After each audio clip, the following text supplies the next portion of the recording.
Right, hey guys, how are we doing? Back another video from Chuck. Today we are checking out, could the Avengers stop the Viltrumites? I don't think so. I'm not the scaler, but I've seen some videos where Chuck's, gone through how strong people within the Invincible verse are and how strong Avengers are. I feel like the Viltrumites win this, but yeah, let's get into the video and find out. The Marvel Cinematic Universe has been one of the most successful sagas in movie history, within Phase 3's Infinity War and Endgame, which were quite the hits and Absolutely are widely regarded phenomenal. as it being the peak of the MCU. Definitely, I have not been interested in the franchise since Endgame. Saw Thor: Love and Thunder actually, which I thought was okay. But yeah, I'm hoping Deadpool Wolverine brings me back in.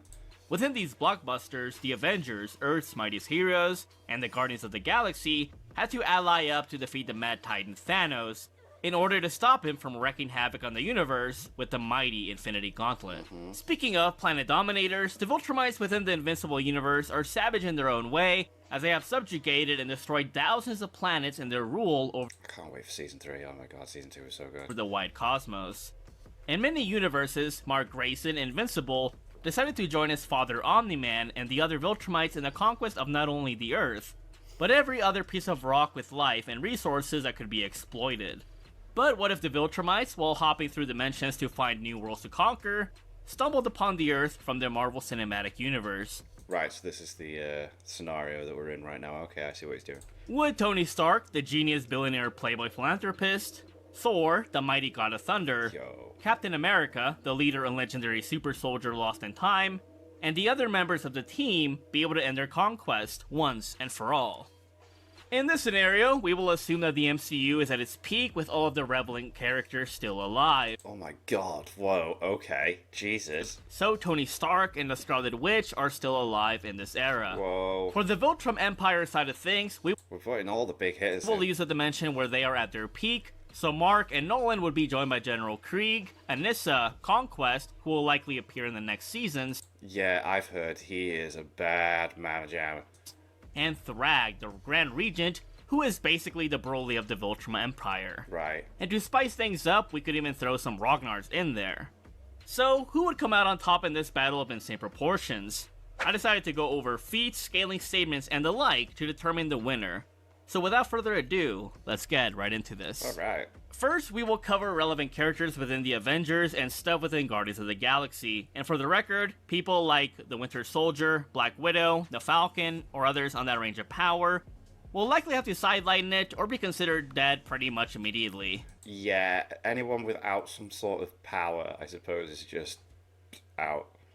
If you know anything about how strong Viltrumites and these human characters are, you probably would expect that not very happy things would happen to them, much like how the agents in Nolan's house were utterly massacred. Yeah. Case in point, we will start with Thor, who actually makes MCU scaling pretty straightforward. Even in the first film, he was casually able to shatter a large portion of Jotunheim, which is confirmed by VFX artists as being 100 times the size of the Grand Canyon, fair, Jesus Christ, in an area alright, that okay. easily rivals medium-sized countries. It's worth mentioning that even while powerless, he was able to defeat multiple top echelon agents with ease, making him highly skilled. In Thor: The Dark World, he shatters the Ether, which is very impressive since even the Hadron Enforcer, wielded by Peter Quill, could not affect, much less shatter, the Power Stone when Ronan was imbued with it. Well, I'm liking this. Is cool scaling. I like this. With the weapon being confirmed in guidebooks as being able to shatter and destroy moons. Oh, okay. Bloody hell, Jesus Christ. Oh. Do you know what? I need to rewatch from Iron Man through to Endgame again. Oh. Within Thor Ragnarok, he manages to put up a great fight against Hela, who considered the Casket of Winners as weak, which has enough potential energy to freeze the entire planet. She also considered the Tesseract as not bad in comparison, which is insane since such an artifact has enough energy to wipe out the planet as confirmed in the first Avengers film. Thor, by the time he fights Gore, surpasses Hela as confirmed by the director, so he would scale to those levels of power. Wow. He'd also scale from Surtur, who managed to destroy Asgard, Mate, yeah. which is described as being a small planetary body. In my most favorite MCU film, Infinity War, Thor not only moves the moon-sized Nidavellir rings, but he also withstands the full concentrated power of a neutron star. If our sun alone creates multi-continental wiping levels of power every single second, it's insane to think about how much energy and gravitational pressure Thor is withstanding for several minutes, even if it compares to smaller magnitudes to that of the sun. Oh my god, Jesus freaking Christ. Wow, okay. We can scale Thor even higher if you think he scales to Captain Marvel, who in the Marvels film was able to reignite a star's core, which is, well, at least small star level. This is somewhat consistent since we have seen a non-prime Odin create stars, as confirmed in the Dark World movie. Even inferior gods such as Khonshu can manipulate constellations as well. And yeah, this one is more so a spatial manipulation, so it doesn't really count for attack potency and durability, but the Odin stuff is pretty straightforward since creation feats should be at least comparable to destruction feats. Odin is at least planetary since he is confirmed in the Art of Thor book as having earth-shattering power, which is consistent since he would scale comparably if not greater than that of the Tesseract. If you think that Thor scales to his father or above, then he would scale from these levels of power. Not to mention, you could argue he got a 10 times multiplier between Thor 1 and Thor Ragnarok due to the amount of hits it took him to break a part of the Rainbow Bridge. So, saying that Thor is in the planetary to multiplanetary ranges is pretty fair, but he could arguably be in the stellar levels. As for speed, Thor is at least massively hypersonic, being that he can react to Iron Man, who moves at hypersonic speeds even in vastly inferior armors.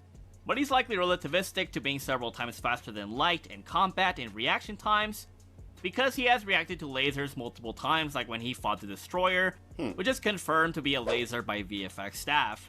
Or like at the start of Thor Love and Thunder. Oh yeah. He would also scale somewhat to Thanos, who could react to Iron Man's energy beam several times, which are confirmed to focus light energy, making it light speed, or at least inferring it is relativistic. Even a weakened Thanos was able to react to Captain Marvel's Photon Blast, which are confirmed by VFX staff as being bolts of light, which would make the feat relativistic to light speeds. This is consistent since Thor in a What If episode was also able to react to Captain Marvel's light-based attacks. He's also reacted to Hela's daggers, which could traverse faster than the Bifrost was transporting Thor and Loki to Asgard, which is several galaxies away from the Earth. People usually say this doesn't mean anything because it'd be like saying that just because you can throw something in a fast-moving vehicle doesn't mean the object itself is going fast. But the Bifrost doesn't work the same way, with it being stated as being a tractor beam. If Hela can react to and throw a dagger that fast, it means she must be throwing it faster than the pull of the Bifrost, at least. And yeah, there's weird downplay you can do with Quicksilver being able to blitz Thor, but the same Quicksilver saw lasers and Mjolnir in slow motion, with the mighty artifact being fast enough that it allowed Jane Foster to search the entire Earth twice. Pietro also failed to react to bullets twice, so his speeds are certainly not the most consistent. If anything, him being able to blitz Thor, who can react to lasers and seeing them in slow-mo, would mean he's arguably relativistic to FTL at max anyways. Since we were talking about Captain Marvel earlier, by the time of Endgame, she is likely superior to Thor, being that Thanos was forced to use the Power Stone to overpower her, which is confirmed by Anthony Russo. As whether Thor is comparable to her, if not surpasses her by the time of Thor 4, is up to interpretation, but it doesn't really matter ultimately because they are fighting together. She's solidly star levels in attack potency and durability, going by the Marvels, and is relativistic to being several times faster than light in combat speed, going by even inferior characters like Aldrich Killian, being able to react to Iron Man's beams multiple times, which are stated to channel light energy. Okay, yeah, Joe, I forgot about that. Iron Man, is that the third one? Iron Man 3, isn't it? Not the most memorable of the movies, but still decent. But she definitely reaches massively faster than light speeds through travel, like when she flew to save Tony Stark from 1,000 light years away within a day. Captain America is a great character and an impressive fighter, but without Mjolnir, he is not going to match up well against the Viltrumites. So in this scenario, we will grant him the power-up, which should at least make him comparable to Thor in speed and power, due to his performance against... That's great. Without Mjolnir, Captain America's not doing anything, so we're gonna give him Mjolnir. And Thanos, which means that he would have raw power above the planet-freezing Casket of Winters, which the Hammer is outright stated by Odin to be superior to. If the Hammer was able to make Jane Foster, who is not a soldier, comparable to post-awakening Thor, then it's fair to say that Captain America should scale comparably to Thor, even by the time of Thor 4, theoretically speaking. Tony Stark is the backbone of the Avengers, and for good reason, since he was able to come in clutch numerous times. He has multitudes of What impressive a armors, but the boss. most relevant ones in this scenario are Mark 50 from Infinity War and Mark 85 from Endgame, which are made from nanotechnology. For speed, at his peak, he is likely relativistic to faster than light speeds, being that he was able to briefly contend with Thanos for a decent amount of time. Like, and as I whoa. mentioned earlier, Thanos is fast enough to react to lasers and photon blast. For power and durability, he is arguably continental to planetary levels, being that he was able to endure a moon being thrown at him, and blast from the Power Stone, which even when used by Ronan, who is inferior to Thanos, would have been able to destroy a planet with it. The Power Stone would also scale above the Casket of Winters, which already has continental to multi-continental ranges of energy, and should at least be comparable to the Tesseract, which can also wipe out planets. Also, drawing blood from Thanos already gives Iron Man potential Moon Plus levels of attack potency, since Ronan, who while empowered by the Power Stone, was largely unscathed by the Hadron Enforcer, which can destroy moons. Point is, Iron Man certainly packs a punch and can certainly take a hit, since even a wallop from Mjolnir, launched by a Thor at his strongest levels at the time, wasn't able to kill him. Although, without his armor, he is just as durable as any other human. Yeah. The Scarlet Witch, Wanda Maximoff, is extremely powerful, even more so than Captain Marvel, even prior to her getting a hold of the Darkhold, as confirmed by Kevin Feige. This is very consistent since she was able to destroy the Mind Stone and hold back Thanos for a decent amount of time in Infinity War, and later whooped on him so hard that he was forced to call a bombardment on his own forces to keep her off of him in Endgame. Speaking of destroying the Mind Stone, such a legendary artifact is strong enough to casually kill beings as strong as Thanos, as showcased in What If. Yeah, just slice so, it off, Wanda like, certainly scales to those levels of power if she can overpower its shell. And yes, What If content is canon to the multiverse, as confirmed by lead writer A.C. Bradley. Interesting. Assuming she was on the good guy's side during her being under the Darkhold, she is definitely the ace in the hole in the Avengers arsenal, due to her reality warping powers, powerful energy blasts, and wider range of spells. She's definitely one of the big contenders. She can turn people into dust, can manipulate people's biological makeup like she did to Black Bolt and Mr. Fantastic, and can quickly regenerate her body even after it was disfigured by the mirror dimension. Since she can keep up with and overpower Thanos, she would have the aforementioned relativistic to several times faster than light combat speeds and reaction times. This is very consistent since during Multiverse of Madness, she reacted to Captain Marvel's Photon Blast even while using the other Wanda's body. It's even possible that she's even faster than that in her own body, since Elizabeth Olsen, the actress, said that the Scarlet Witch was in a less oiled version of herself in the encounter. Doctor Strange is a tricky mofo to deal with due to his immense levels of experience and study of the mystery. I think he's a difficult one, but yeah, I think Doctor Strange and Wanda are definitely like up there, aren't they? Arts. He's able to bind opponents, make multiple copies of himself, can reflect Power Stone and attacks, can knock out someone's soul from their bodies, and can even summon beasts and serpents to fight for him, and so much more. Again, due to him being able to keep up with Thanos, he should have comparable speeds to the others, although he's definitely not as agile or as durable as Thor, Wanda, or Captain Marvel. The raging monster Hulk, Bruce Banner, is also a formidable contender due to being able to keep up with pre-awakening Thor several times, and due to him being able to beat Ultron, who could give Thor a hard time, and damage Surtur, who could destroy Asgard. If Hulk is able to somewhat keep up with pre-awakening Thor, who has reacted to lasers, then he should have comparable combat speeds at his peaks. However, I don't think that he matches Thor at his peak or Captain Marvel at all in either speed or power. Generally, I think it's pretty clear that the big contenders on the Avengers team have continental to star levels of power, and of course with the Guardians of the Galaxy's technology, they for sure have moon-level attack potency on their side in the struggle. Yeah, but I'm sure some of the Viltrumites, he's going to go through scaling of the Viltrumites. Yeah, we've done, majority of this video has been scaling the Avengers, because it's going to be the Viltrumites now, and it's going to be the planetary, and it's like, oh. As for Viltrumites, their scaling is pretty straightforward for most of them. They are at least multi-continental to planetary, being that Thetis, Omni-Man, and Mark, alongside a shot from Space Racer, were able to destroy the planet Viltrum, which has a gravity 1.25 times that of the Earth.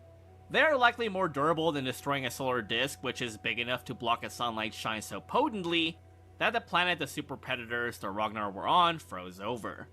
Conquest should also scale above most Viltrumites like Lithula, Vidor, and Lucan, since he does eventually fight a post-Invincible War Mark, who got way stronger since his first bout with the Viltrumites. I'm really intrigued. Anissa should also scale comparatively to the other Viltrumites strength-wise, but is likely far faster than all of them, since she's noted as being even faster than Omni-Man. Omni-Man should be well above these Viltrumites due to him being well revered and due to Thrag giving him respect in their final battle, despite being disappointed in their first 2 bouts. Thrag and Mark at their peak should be at least several times stronger than the standard Viltrumite, since we have seen Thrag match and eventually barely defeat Battle Beast, who could fight several Viltrumites at the same time, and I love that he wears him as part of his costume after he's beat him as well. It's like, whoa. Managed to fight more despite not being able to fight with full maneuverability, since he cannot fly. Both of these Grand Fighters should also scale to Alan the Unopen, who can one-shot Viltrumites with ease, and who can also fight multiple of them. Yeah, so saying their planet-to-planet plus levels is unreasonable. In terms of speed, they are at least massively hypersonic due to very early Mark, being able to reach the land of the Penguins, Antarctica, from the United States in under a minute.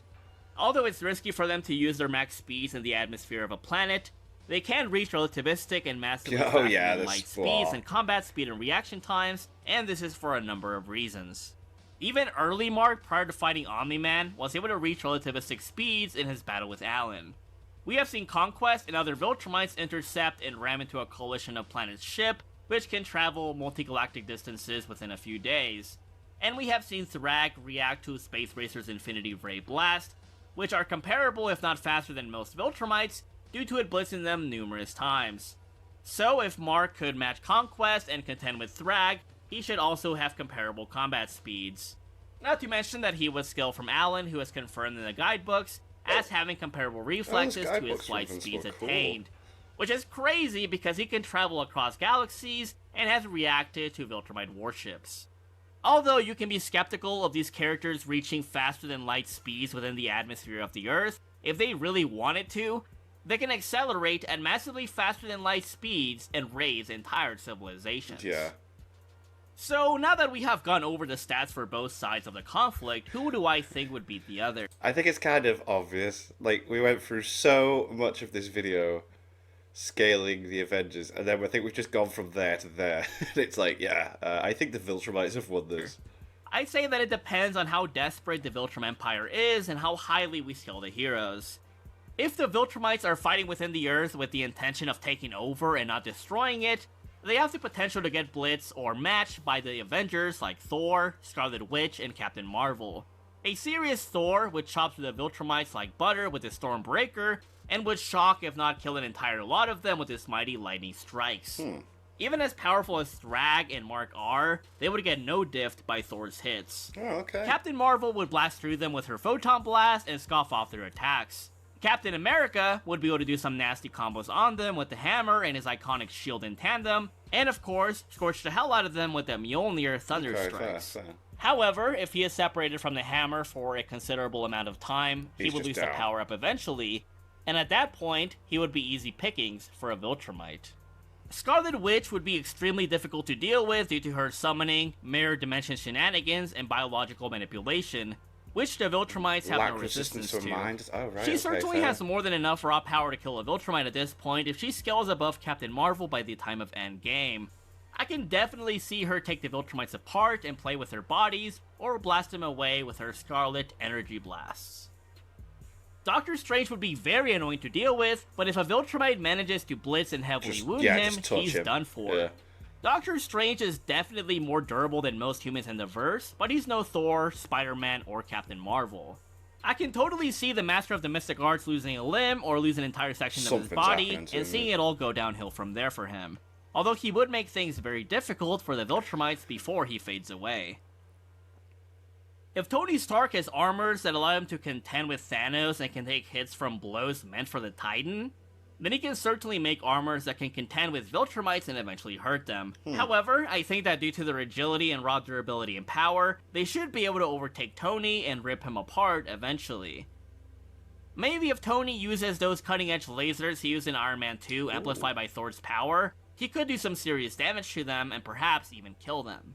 Hulk would suffer a horrible fate due to lacking speed feats on the levels that allow Carol and Thor to keep up with I reckon at we'll those take higher some hits, echelons. but, All of the Viltrumites are experts in hand-to-hand combat, and except for Mark, have thousands of years of experience. And much like how Thanos outscaled Hulk, a Viltrumite would do the same and slice him open. Yeah. Spider-Man, despite being very agile and having spider he's sense, not would doing eventually much. get blitzed by a Viltrumite, Yeah. who would turn him into paste quite easily. Yes, Spider-Man is strong, but is he strong enough to survive the power of entire continents cracking on him? I don't think so. Also, if they really felt like it, the Viltrumites could just take one of them to the vacuum of space and get rid of them that way.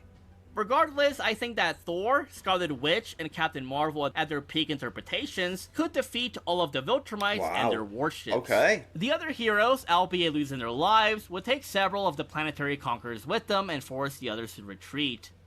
In effect, the Avengers would be victorious, albeit in a bittersweet way. If the Viltrumites are set on destroying everything, all it would take is a few of them to fly through the planet and just shatter it blow it up, violently. right. Even as fast as Carol and Thor are, they would get blitzed by the max speeds that we have seen from the Viltrumites. Right, okay. But they should be durable enough to take multitudes of their hits, and you could even argue that they would be so tanky that the Viltrumites who dare to ram into them would get splattered. If we said that Carol, Thor, and Wanda were star levels, they would be able to easily kill the Viltrumites, although it would be challenging for them to hit them. It's also hard to say if Scarlet Witch needs oxygen to survive, so if the planet is destroyed, it's possible that She's the dead, Avengers would right. lose yet another comrade. But I mean, if she's able to reform her body from the weird shenanigans from the mirror dimension, I think that oxygen is the least of her worries.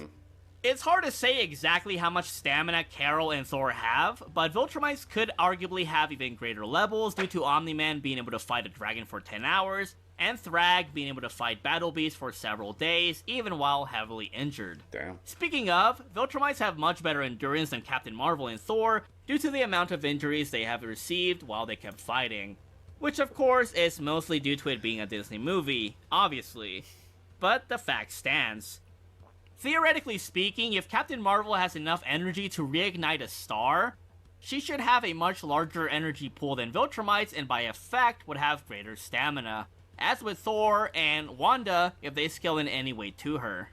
One thing is for sure, many Viltrumites are going to terminate themselves by trying to accelerate towards Thor and Captain Marvel at their max power. In the end though, the remaining heroes will lose inevitably. Even if they were able to kill the rest of the Viltrumites, they would be greatly injured and worn out eventually. And that's not to mention that the planet Earth had already been long destroyed. Although the Viltrumites lost the battle, they won the war. Now, if we were to use more conservative power scales for the heroes and said that they were continental to planetary levels, then the Viltrum Empire would definitely win. Just an average Viltrumite would already be a high-tier threat in the verse, let alone Conquest, Mark, the Ragnars, Omni-Man, or Thrag. They would also surely blitz the heroes and destroy everything in sight. In effect, the Mustache Conquerors would come out on top, despite not being able to assimilate the planet into their ranks as they had intended. But yeah, that's how I think things would go down if the MCU and the Viltrumites had to face off for the fate of the Earth. Thanks so much for Fair watching. enough. I hope that you enjoyed. That was cool. And peace out. That was very cool. That was awesome because like I've never really like thought about the feats within the Avengers movies and like to like scale certain things as well. So yeah, that was awesome. I like how it wasn't just straight clear cut that the Viltrumites win. Like they pretty much do, but like it's scenario-esque as well because obviously the Viltrumites are trying to conquer everything, but if they went in just destroy it, they got it. Cool. Thank you to my patrons. If you want to have your name at the end of every video and want to be able to watch Patreon-only reactions such as the original Dragon Ball series, the link is in the description to the Patreon page. $1 a month is all that helps push channel. It's greatly appreciated. Thank you for that. And thank you all for watching. What do you guys think of that? What do you guys think of this? Click like, subscribe, everything. Leave comments down below. Let me know what I should watch to discuss in future videos. And click that join button. Become a member and watch my videos early. I'll see you guys. Yes, you guys. Next time.